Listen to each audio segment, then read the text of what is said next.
How to fix unknown USB device Windows 11 device descriptor request failed. If you are getting that type of error whenever you're connecting a USB hub or a USB device onto your PC. Now this could be happening due to many reasons. First, you want to make sure that your USB isn't corrupt. So you can try to eject it, which means to remove it, and try to re-plug it into your USB port to see if that helps you.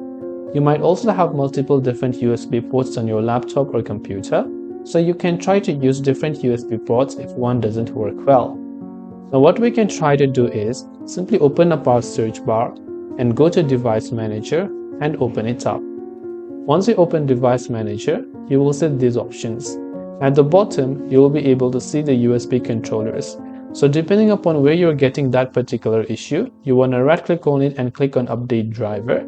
Then after that, you can go to Action and select Scan for hardware changes, and once done, that should most likely help you solve the problem. You can also try to check if your Windows is updated to the latest version. Open up Settings, go to Windows Update, then check for updates. If there is even a tiny bit of update available, make sure to update it to the latest version. So I hope that this video helped you out. If you have got any further questions, feel free to leave them down below.